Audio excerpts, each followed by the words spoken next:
Bienvenue dans Sex, Love & Co, le podcast qui te dévoile tout sur l'intimité amoureuse et érotique. Ici, on brise les tabous pour t'accompagner vers une sexualité épanouie et des relations amoureuses éblouissantes. Envie d'enrichir ta vie intime, renforcer ta complicité ou dépasser les blocages liés à ta sexualité? Tu es au bon endroit.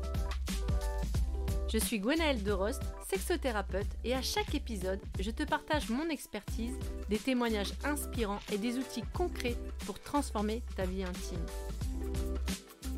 On parle de tout ce dont on ose discuter: sexualité, amour, plaisir, désir, érotisme. Ensemble, nous allons lever les tabous pour t'aider à faire briller ta vie intime et amoureuse. Alors, prêt ou prête pour ce voyage intime ? Hello, bienvenue dans ce nouvel épisode. Et comme on est la deuxième semaine du mois de février, tu penses à quoi, à ton avis, pour cet épisode ? On va aller parler de ce qui se passe là, le jour du 14 février, donc le jour de la Saint-Valentin. Et moi, l'idée, c'était de pouvoir t'amener, que tu sois en relation de couple ou bien célibataire, un espace d'une réelle et profonde connexion dans l'intimité, au lieu d'aller justement dans ce carcan obligatoire de devoir s'offrir des cadeaux, de devoir faire un dîner à l'extérieur, aux chandelles, et ou bien se sentir frustré si tu es célibataire, de dire moi j'ai pas de Valentin, waouh, ça me remet une claque dans ma figure de me dire je suis célibataire, ou bien d'avoir cette frustration de dire punaise, mon ou ma partenaire absolument rien fait, ou tiens, c'est pas du tout ce que je m'attendais. Enfin bref, avoir cette impression de pas savoir répondre aux attentes, que ce soit sociales si on est célibataire, ou bien, je dirais, de ce qu'on attend, de ce que doit être la Saint-Valentin pour son ou sa partenaire,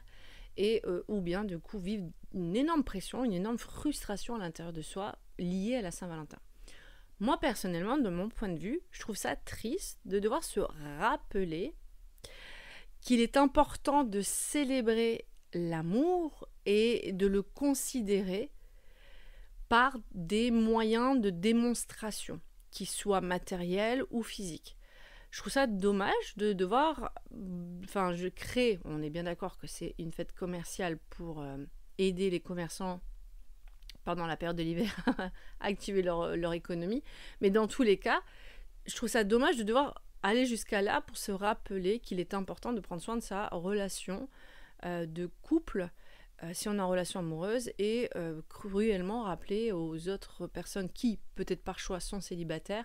ne sont pas dans les normes. Je trouve ça parfois, moi je le dis pas parfois, mais triste en fait, tout simplement. Donc moi je me disais, comment en fait on pourrait amener une autre dynamique qui pourrait justement déjà casser, je dirais, ce schéma resto, cadeau ou obligation d'offrir une sorte de qualité de présence assez matérielle, mais plutôt d'offrir une qualité de présence de par sa présence physique et émotionnelle. Et si tu es célibataire, l'idée c'est de pouvoir t'offrir toi aussi cette connexion dans ton intimité avec toi-même. Parce que vivre une réelle qualité de présence, qu'elle soit physique et émotionnelle, qu'on soit solo ou en couple, c'est d'abord une réelle qualité d'amour et de respect qu'on donne à soi et qu'on a envie de vivre du coup cette réciprocité avec l'autre. Donc si on est en relation amoureuse, c'est d'offrir cette même qualité et de recevoir cette même qualité d'amour et de respect et de considération. Donc du coup, si tu es solo, vis cette qualité d'amour, de respect, de considération avec toi-même. Du coup, quelles sont ces astuces que tu pourrais t'amener à toi ou à ton ou ta partenaire, ou co-créer cet espace si vous êtes en couple et que vous voulez le faire ensemble et que vous écoutez ce podcast ensemble, c'est de vous amener ce que j'appelle la création d'une bulle d'intimité. La création d'une bulle d'intimité, c'est justement se créer un espace qui va être au-delà du quotidien, de la routine. C'est de pouvoir se donner un espace qui va être dans une ambiance calfeutrée, tamisée, où on va pouvoir mettre des bougies, on va mettre aussi des odeurs spécifiques, de l'encens, une odeur particulière à travers des huiles essentielles ou un brumisateur, un truc qui donne de l'odeur agréable. de pouvoir du coup aussi s'amener soit une manière de se vêtir où on se sent j'ai envie de dire érotique ou sensuel, mais en tout cas où on s'offre un moment particulier avec soi et qu'on a envie d'offrir ce moment particulier à son ou sa partenaire si on est en relation. C'est vraiment se créer un contexte d'invitation à être dans l'éros, donc dans l'érotisme, sans qu'il y ait forcément à la fin un acte sexuel en lui-même, pénétratif ou pas, mais de s'offrir juste une invitation à être dans le corps à travers ses sens et dans la manière et l'attitude qu'on a envie d'adopter. Donc ça peut déjà créer du coup un super beau et chouette contexte. La deuxième étape que je te dirais, après que tu aies fait le contexte, c'est de pouvoir partager, si tu es en couple, un moment avec ton ou ta partenaire dans une bulle d'intimité émotionnelle. C'est-à-dire vous pouvez vous mettre face à face et prendre le temps de vous regarder les yeux dans les yeux un moment et de pouvoir l'un et l'autre ou l'une et l'autre partager pendant 3 minutes chacune, vos doutes, vos peurs, vos incertitudes du moment pendant 1 minute, puis ensuite la deuxième minute pouvoir partager tout ce que vous désirez vivre avec votre partenaire sur le moment. Ça pourrait être par exemple, j'aimerais trop du coup la recevoir un câlin de ta part, ou tiens, j'aimerais trop recevoir un massage d'une dizaine de minutes au niveau de mon dos, que ce soit un toucher doux, délicat, ou j'aimerais trop que toi et moi, on s'entrelace et on se regarde pendant longtemps dans les yeux. Ça peut être vraiment plein de choses. Et de pouvoir terminer 1 minute par des appréciations ce que j'aime chez toi. Et donc, du coup, vous allez chacun et chacune partager donc ces 3 minutes réparties en 1 minute de partage de doute, peur, inquiétude, 1 minute de ce que je désirerais vivre avec toi et de 1 minute ce que j'aime et ce que j'apprécie chez toi, co-créer du coup cet espace d'intimité émotionnelle où il y a eu un échange entre ce qui se passe soit dans l'émotionnel, ce qu'on aimerait du coup recevoir de son ou sa partenaire et de aussi rappeler ce pourquoi en fait j'aime être avec toi. Et ça va être très chouette parce que ça va vraiment co-créer quelque chose de très doux, tendre et amener un espace où le corps mental va pouvoir se relâcher, se déposer, c'est-à-dire que le système nerveux va pouvoir se relâcher, les corps vont alors pouvoir s'ouvrir parce qu'on a eu accès à ce qu'on appelle à l'émotionnel, au ressenti. On s'ouvre dans le ressenti et plus on s'ouvre dans le ressenti, plus son corps s'ouvre, les corps s'ouvrent. Et je parle pas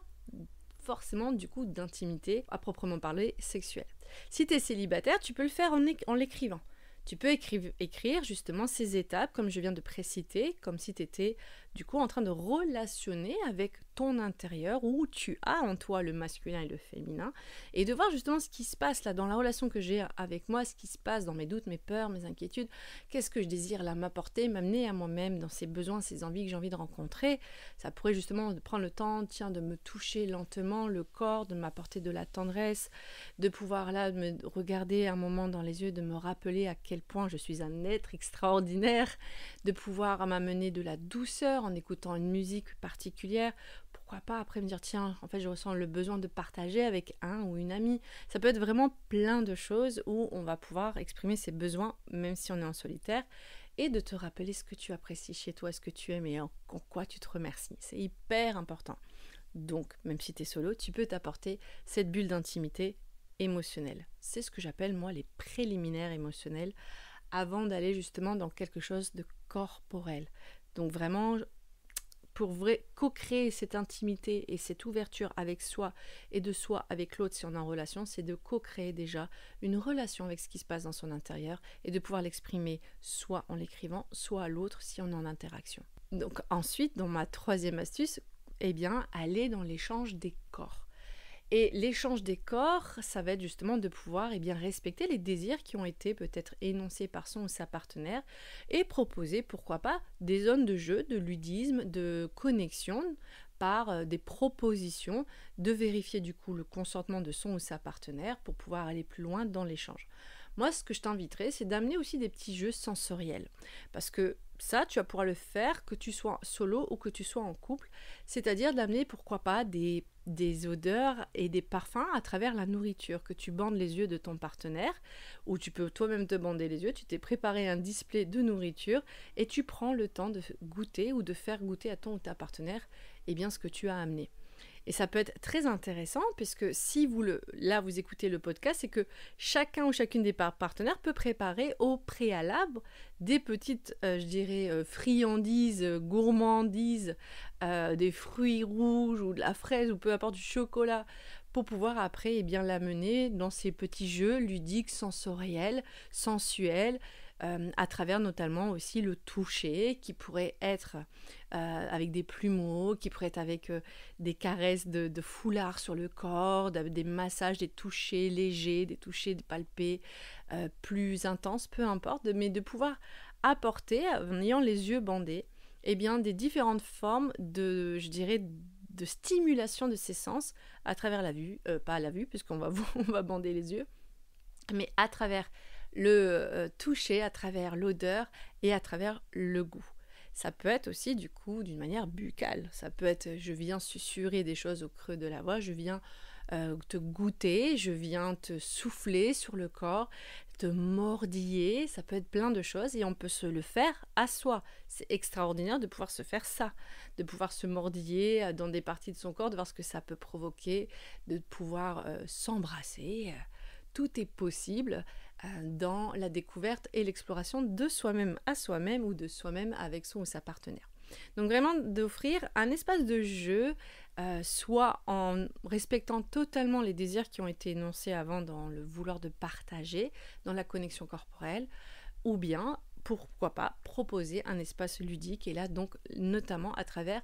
le partage d'une connexion sensuelle-sensorielle à travers le toucher, le goût ou la vue.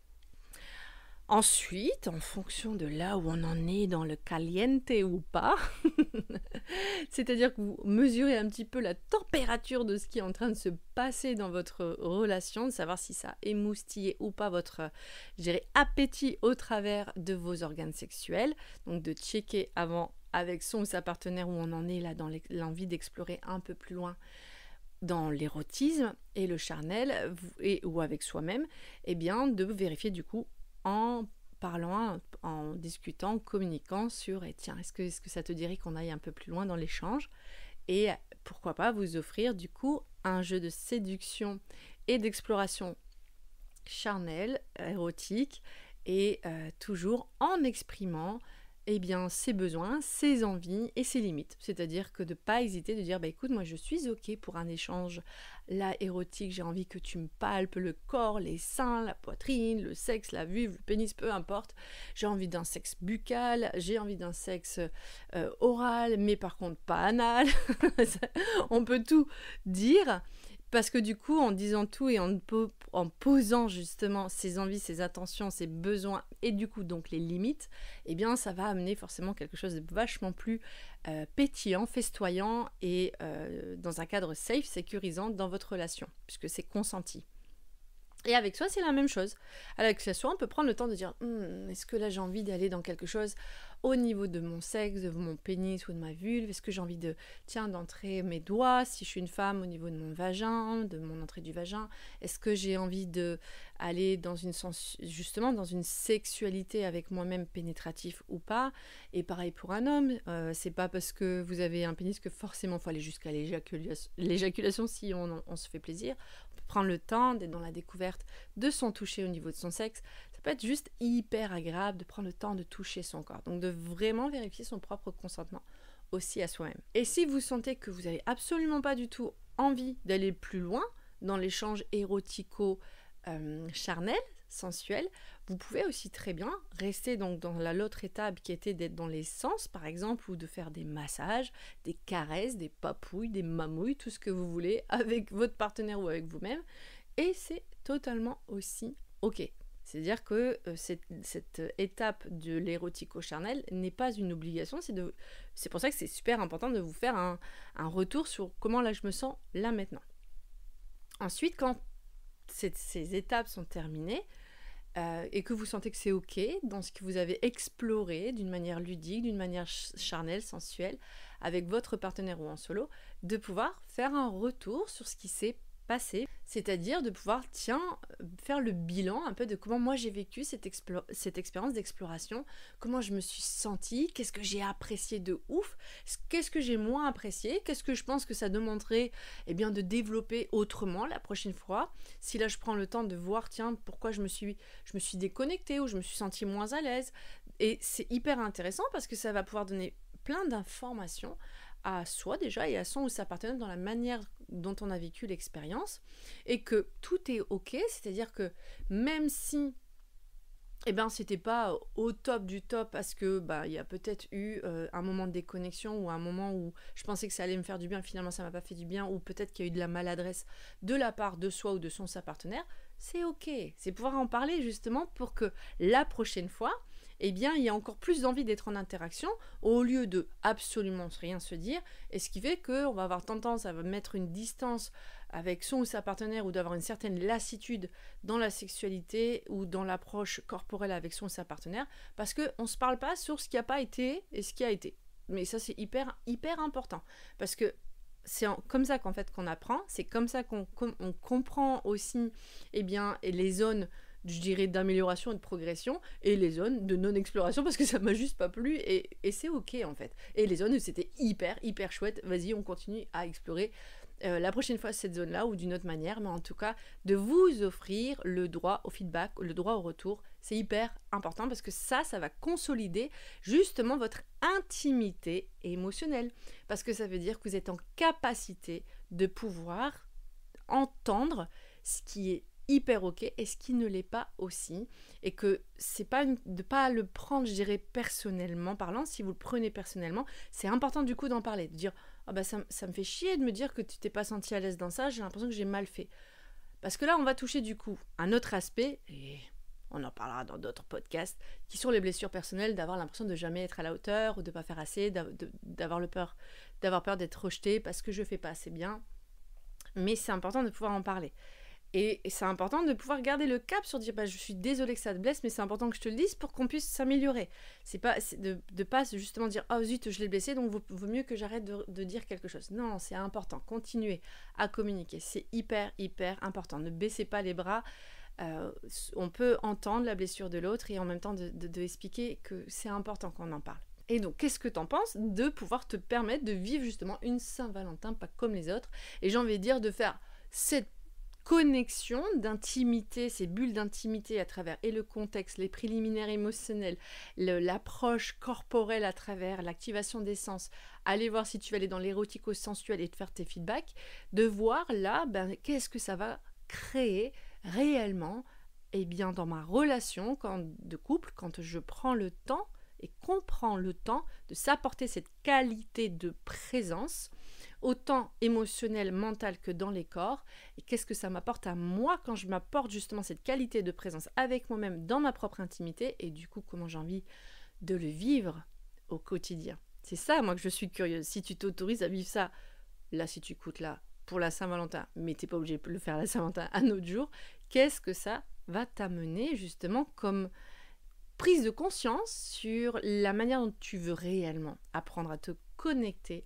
dans l'intimité émotionnelle et corporelle. Et ça, je suis curieuse d'entendre ton partage. Donc, n'hésite pas à me faire un feedback de ce que tu en as pensé de cet épisode.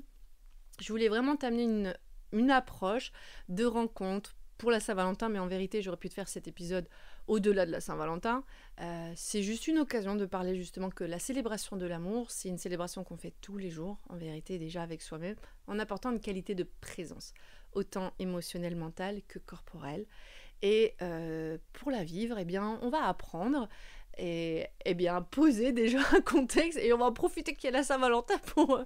poser ce contexte,